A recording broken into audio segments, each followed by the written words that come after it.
All right, ladies and gentlemen, today we are going to be talking about one of the main SEO tactics websites are using to help recover their rankings from Google's helpful content and March core updates. And it's actually a tactic that SEOs have been using for quite a while now, but it's actually quite effective at recovering these rankings. But I also see a lot of SEOs doing this completely wrong, so be sure to watch to the end of the video because we're going to be covering all the different scenarios which you should be using this tactic, and which scenarios you should definitely not be using it and where you should be doing something else instead. All right, let's get into it. So I'm Chris Gegis, and you might know me from my link building agency over at sirlinksalot.co, or maybe you know me from our other Facebook group or YouTube channel, or maybe you've seen me around on some other podcasts or at some SEO conferences, but you can go to my website for more info on me. So the tactic we're going to be discussing here is called content pruning, which is essentially deleting or removing content from your website.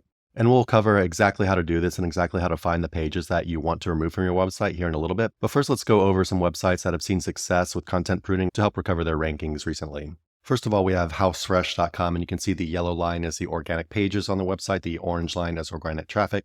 You can see they reduced their pages on their website by quite a bit, and then their traffic started to go up again. Here's travellemming.com. You can see they actually removed a ton of pages here, and their rankings are starting to go up again. However, not as much as HouseFresh. But they also made these changes not that long ago, so we'll see how this one plays out. Next up, we have driveandreview.com. Again, significant decreases in the amount of pages on their website, and traffic starts going up. And then latesthairstyles.com, again, decrease in pages, increase in traffic. This one's pretty small as well. But almost 1 million traffic, so we can't really say that's insignificant, right? But of course, not all websites that are seeing recoveries are content pruning. So for example, that Fit Friend over here, you can see pretty much no reduction in the amount of pages on the website. And actually, they're starting to, it looks like, add pages now. Traffic's still going up, and we'll be covering this as well. I'm also subscribed to the newsletter of Mr. Kevin Indeg over here. A couple interesting things to note here. In my work with some of the biggest sites on the web, I lately noticed an inverse relationship between index pages and organic traffic. More pages are not automatically bad, but often don't meet Google's quality expectations. The stakes for SEOs are high, expand too aggressively, and your whole domain might suffer. Some quick examples here. You can see that index pages goes up, traffic goes down, and that was for DoorDash.com. And for Nordstrom here, you can see that traffic is going up while pages is going down. So they're removing pages and their traffic's going up quite significantly. Here we have Etsy. You see pages spiking and then traffic dropping. And on this one, we can see pages going up very quickly and then traffic dropping again and again and again. So how do we know which content we should remove from our websites? What a lot of people will do is come over to Search Console and look for pages that have 0 clicks or impressions. You can just click pages and then use clicks or impressions to sort by what you're looking for exactly. And then they would go and just delete all of the URLs that are not receiving any kind of clicks or impressions. However, there are some problems with this, and there are definitely a lot of pages you're not going to want to be deleting. So yeah, let's get into that. First of all, if you've been hit, most of your content will no longer be receiving any clicks or impressions. So that doesn't necessarily mean that that specific content is bad. Your whole website overall is just down. Next up, there could be very good reasons it's not getting clicks or impressions, like very good other SEO reasons, which we'll be getting into as well. And of course, some pages might serve a function beyond getting SEO traffic on your website. But if the page on your website is actually targeting keywords and you're trying to get that page to get traffic, here are the things you're going to want to be checking before deciding to actually delete or prune the content off of your website. So number one, was it getting no clicks or impressions before the updates? So here we have this page on our Search Console. We'll set the date range for 12 months. And you can see here that this page wasn't really ever getting a lot of clicks and impressions ever. But if it was getting a lot of clicks and impressions before you got hit in an update, it might just be that your entire website is down overall. So it doesn't necessarily mean you need to delete this content. Next up, check if the article matches search intent. So if I'm trying to rank for the keyword buy niche edits, and you can see us ranking here right for this keyword. So the keyword is buy niche edits, which signals buyer intent. And if I'm trying to rank a page, which is basically something like what are niche edits, then it's probably not going to rank, right? This is one of the big things in SEO. If you're not matching search intent, you might just never rank. So you really need to make sure you're matching here. This could be one of the big reasons your page isn't getting clicks or impressions. Next up, does it have proper on-page optimizations? So when we go to the page here, do we have keyword in the title? Do we have keyword in the URL? Do we have keyword in the H1? Do we have keyword in the H2s or related keywords in the H2s? Do we have keywords and other semantically related keywords all throughout the content on this page? Have we used a tool like Surfer SEO to optimize the page to make sure that, yeah, we've got all the stuff on the page correctly, like the competitors that are ranking for it have? If you're looking for SEO tools, by the way, you can go to my website and click recommended tools, and you can see all the ones that I use to make sure that I'm ranking on Google. And while I'm at it, go ahead and give the video a like and give my channel a sub if you're enjoying the content. It looks like we're almost at 3K subs here, which is pretty cool. So if you haven't done all this stuff, do it. Next up, does the page have enough internal links? You can use a tool like Screaming Frog to go ahead and crawl your entire website, which I'm not going to do now. See how many internal links you've got going to the article. If the article has 0 or maybe even only 1 or 2 internal links, it could be a very good candidate to add more internal links from your other blog posts and other pages on your website. Extremely important stuff here. Next up, does your article cover the topic fully? Again, one of the best ways to do this, especially if you're kind of a beginner at SEO, is to use a tool like Surfer SEO, but I use this stuff too, so not just beginners. If you don't have a tool like Surfer, you could always go and click the top ranking websites that are also ranking for the keyword. Use an extension like Detailed to see what headings they have in their article. So it's basically going to be what subtopics they're talking about in their article. You should probably talk about these subtopics too, and make sure you're in the ballpark for the total word count of your article as well. If you're optimized with something like Surfer SEO, you're covering all of these kind of subtopics that the other articles are covering, and your word count is about in the same ballpark, then you're probably covering the topic pretty fully. But of course, you're going to want to go above and beyond what other people have, and this is something we'll be covering here in a minute. Next up, does your website or page have enough backlinks? So let's look at the keyword for by niche edits again. You can see that the top ranker, of course, is Reddit, which of course everyone loves. See, Fat Joe's got a DR of 70. We have a DR of 60. Number 4 is 69. 5, 67. Number 6 is 70. Number 7, 68. Number 8, 35. So this one, DR 35, is quite lower. So these guys have a quite lower number of backlinks compared to all the other sites on page 1, right? And 73, 91. So you can see the domain rating or the total authority of all the websites on page 1 for this is pretty high, and you'd probably want something above DR 60, even though there is the one with DR 30. And then when we look at the number of backlinks for each page, you can see this one has an RD of 15, 24, 0, 8, 101, 2, 59. So this is a little bit all over the place. But anyways, if you had noticed that all of the websites on the first page for your keyword have a high domain rating, or it doesn't even have to be high, but higher than yours, and all of the pages have some number of backlinks, then you're probably going to want to increase your domain rating and increase the number of referring domains to that specific page. If you don't do these things, you might just never rank, meaning you might just never get any clicks or impressions because you're just way back in the rankings and everyone else has a stronger website or stronger page than you. So a pretty simple fix, build more backlinks. Of course, everyone hates building backlinks. That's why we have our link building agency over here at solinks-a-lot.co. Again, focus on quality here, guys. Don't try to cheap out and do something you're going to regret later by building a bunch of backlinks off Fiverr or something. Next up, has the content not been updated in a very long time? One of the things we learned in the Google leaks is that Google really likes fresh pages, pages that have been updated. You can watch these videos on my channel for more info on that. But if your website hasn't been updated in a very long time and it's kind of out of date, just go ahead and give it an update. These kind of things can really help. Next up, is your site having indexing issues? And the main causes of indexing issues are usually low quality content, which is something we're going to cover here in a bit. Things like bad internal linking, which we already mentioned. Maybe you have a very low domain authority or a very new website. Things just might get indexed very slow or have problems getting indexed. Or maybe you have some other technical SEO issues. So you'd want to do a technical SEO audit with something like Screaming Frog again. Try to figure out and make sure your pages are at least indexed, because of course, if they're not indexed, they're not going to get clicks or impressions, right? Next up, does the page get non-SEO traffic? So especially now that a lot of websites are getting hit in these updates, what a lot of people are doing is sending traffic from things like social media or paid ads or YouTube instead of ranking on Google. And because they're doing this, they don't have to make the content designed for SEO, right? So if your page is actually getting really good traffic, but not from Google, you probably don't want to delete it, right? And next up, does the page serve some kind of purpose beyond getting traffic? So on our website over here at solinks-a-lot.co, some examples of pages like this would be our services page. Doesn't really try to rank for any keywords.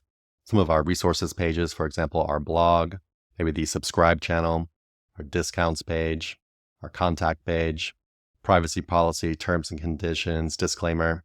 There's going to be a bunch of pages on your website that are not designed to actually rank for anything, and you don't want to delete these just because they're not getting clicks or impressions. It's okay to have them on your website. Just because it's not getting clicks or impressions doesn't mean it's hurting you. So you're just going to have to kind of use your brain a little bit. If a page actually needs to be on your website, but it's not getting clicks and impressions, don't delete it. So if you audit the page and you check into it and there are some things that you should fix here, you should definitely do this before deciding to delete the page. This is basically just very normal SEO stuff. So definitely start here and don't just start deleting everything that has no clicks and impressions. So next up, we have some harder questions to ask here. We'll pretend that all of these checks do not apply to the page we are checking. So number 1, does the content meet Google's helpful content guidelines? And everyone hates this. I hate it too. But if you Google helpful content guidelines, you can see Google's list of here of things that they actually think a page needs to have to be considered helpful content. And these are kind of the checks that they're looking for to see if content is good, to see if they actually want to rank it on Google. I'm not going to cover all of this here because it would take a long time to do it. And I've got other videos where I talked about it. You could check out this video here, good content versus bad content. SEO is back, bad SEO. All 3 of these talk about it, and I'm sure there are others as well. But very quickly, some of the main problems we see. Original information, meaning that there's nothing original in the article. It's all just the same thing that everybody else has. Again, information that is beyond the obvious. substantial value compared to other pages. Of course, if the content is mass produced, aka produced by AI, without doing anything to it or adding unique value, providing a great page experience. So, making sure that users aren't going to your article saying, this isn't what I'm looking for, this is bad, and going back to the search results and clicking something else. It's created only to get search engine traffic. Again, pretty much something that people get themselves into when they're spamming a lot of just AI content without really doing anything to it. And those are pretty much the main things here. I'm not going to lie, this is a little bit hard to analyze for most people because a lot of people think their content is good. So again, watch my other videos on the channel for a lot more information on that. I use this checklist whenever I'm making content, putting it on the website. And the things I really focus on now in this new age of SEO are things like EAT, so adding firsthand experience, firsthand expertise, focusing on information gain, adding things that other articles on the topic don't have, removing all the fluff to keep people on the page and have a good user experience. These are pretty much the main things that I look at when I'm adding articles to a website. And next, does the topic of the content align with the purpose of your site? So for example, if we're over here on sirlinksalot.co, let's say we have an article that's something like the best laptops for SEOs. Does that really make sense to be on a link building agency's website? Probably not. What business do we have as a link building agency reviewing computers? So for these two, it's going to take a lot of brain power, a lot of manual work and thinking. But these two things are super duper important in this new age of SEO after, the helpful content update, March core update. Again, tons more info on the channel about that. So let's say that your content fails these two checks, or maybe you've done all of this checks out, or you've improved your content and after a good amount of time, you don't see any kind of improvements at all. First of all, improve the content or delete it if it is considered unhelpful. Again, improving takes a lot of work. Deleting takes not very much work at all. You'll have to make the decision of which one you want to do. And I think what a lot of websites are doing is that they are just deleting pages that they don't have the time to work on yet. So they are deleting a lot of content and they're improving a small amount of that content and seeing how things go. And then they are slowly going and improving all of the content that they deleted and slowly adding it back to the website. You can see here that their pages are actually going up very slowly. Next up, if it doesn't align with the core purpose of your website, of course, just remove it. There's no need of trying to improve it, trying to see if it's helpful or not, trying to do all your on-page. It doesn't matter at all. If it doesn't align with the core purpose of your website, it'd be better to just remove it from your site. Next up, 301, redirect any pages removed to relevant pages to save link juice. So let's just say that I decided to remove this page from our website because it was unhelpful. But let's say that it had 5 backlinks going to the article. So if we just delete this page, then those backlinks are gone forever. So instead what we want to do is use a plugin like Rank Math to 301 redirect this page to another page on our website. So this one's about spam backlinks, k.html spam backlinks. I could 301 redirect the page to something like how to audit your website for if you had spam backlinks, or how to audit your website if you have ranking drops. Those are similar enough.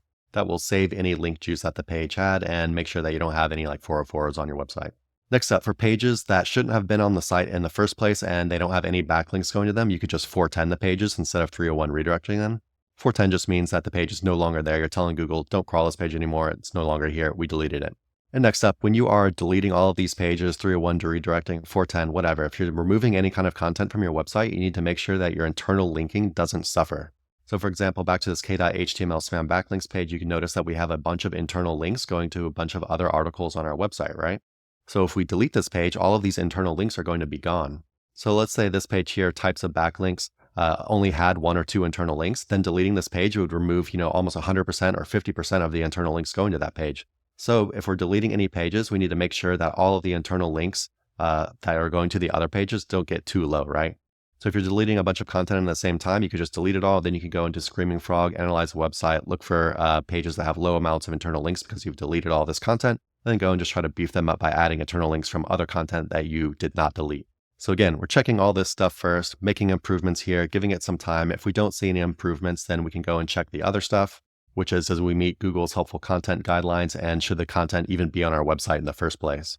And then depending on what the problem is, we are either deleting the content, we're pruning it, or we are going to do significant improvements to make sure we're meeting Google's helpful content guidelines. I'm not going to sugarcoat it and say this is easy. There's a substantial amount of work involved in doing this. So something to be aware of. I know for a lot of people, you're not going to want to just delete content on your website, right? You say, hey, I've got all of these pages. I spent a lot of money on this. I spent a lot of time doing all this. I don't want to just delete them from my website. So this is a very hard decision for people to make. But just remember, first of all, you can save this content, right? Just go ahead and copy and paste your article and put it into Google Drive and save it for later. You can always try to rework the content at a later date. Also remember that any content that you removed wasn't really helping you in the first place, right? It wasn't getting any clicks or impressions. It wasn't bringing you new revenue. So does deleting the page and saving it for later just in case, does this actually hurt you in any way? It actually doesn't. And in fact, as we can see in a lot of these cases, this content wasn't not only just not helping them, but it was actually hurting them. And once they got it off their site, ranking started to do better.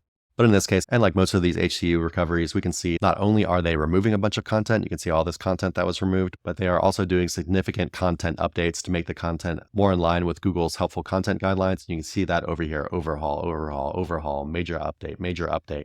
They're really changing the content and removing content from their websites. All right, guys, hopefully that helps. Let me know if you're doing any content pruning, if you're seeing any good results from it. And of course, go ahead and give the video a like and give my channel a sub if you're enjoying the content, and I will see you next time. Bye-bye.